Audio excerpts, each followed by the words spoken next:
Mérina. Des promoteurs camerounais nous ont contactés pour un concert ici au Cameroun. On est venu le jour J du concert. C'est le jour J du concert qu'on est arrivé ici au Cameroun. Alors, on est logé à l'hôtel. On est arrivé à 5h ou bien à 5h du matin. On nous réveille pour nous dire qu'on a une conférence de presse à faire. Ok, il n'y a pas de problème. C'est dans le cadre de la promotion du concert. Les managers réclament le cachet de l'artiste avant de donner une conférence. Parce qu'une fois que tu arrives dans le pays, hein, c'est normal que tu réclames ton cachet avant de faire une quelconque promo. Je pense que c'est stipulé dans le contrat. Moi, les trucs de contrat, c'est pas mon affaire. Moi, je me contente de faire ce que j'ai à faire. Si on me dit tu chantes, je chante. Si on me dit tu fais... Tout ça, je ne connais pas. D'accord? Donc, on me dit qu'on a une conférence de presse pour confirmer au peuple camerounais, à mes frères camerounais, qu'on a un concert. Je viens à la conférence de presse. On me fait dire à la conférence de presse que Indira sera là. Une soeur qui est Indira Babouké, ma soeur que je salue au passage, sera bel et bien là. Donc ils nous ont dit la même chose à la conférence de presse. On finit la conférence de presse, on a confirmé notre présence et tout, sans avoir reçu la totalité du cachet quand même. Juste après, on devait faire la balance sur les lieux. Il était midi qu'on a fini la conférence de presse. À midi, on veut partir faire la balance. On nous dit rien, rien n'est prêt. Il n'y a pas la suite de cachet, il n'y a pas tout le cachet. On attend midi, rien. 13h, rien. À 13h, je pense, j'envoie un message à Indira pour lui dire, mais Sista, moi je suis dans ton pays, je ne te vois pas là.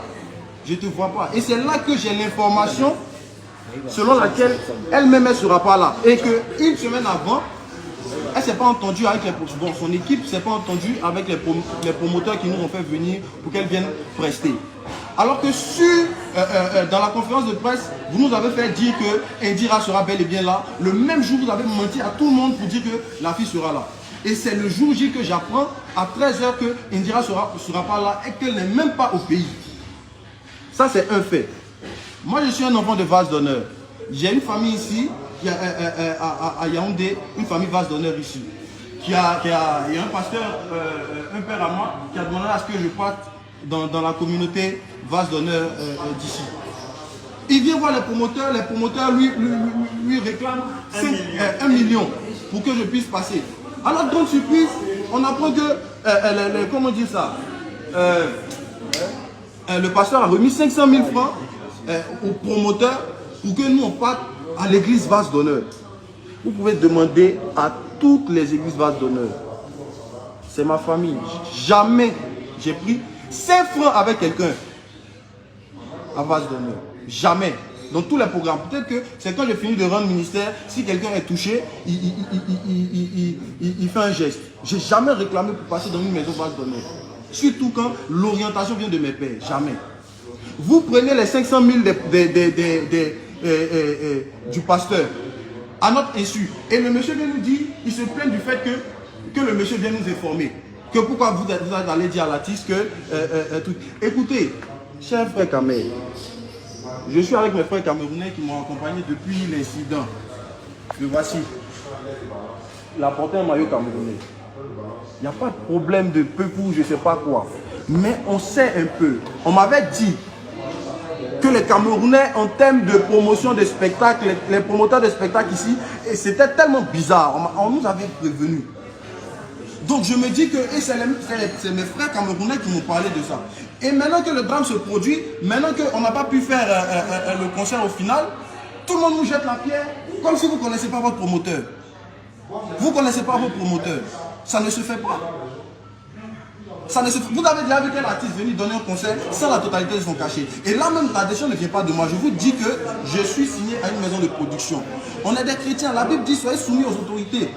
Mon autorité, c'est ma maison de production. Mon autorité, c'est mon boss. Parce que mon boss est en même temps mon père. Il est en même temps mon père spirituel. Il est en même temps le père de ma carrière.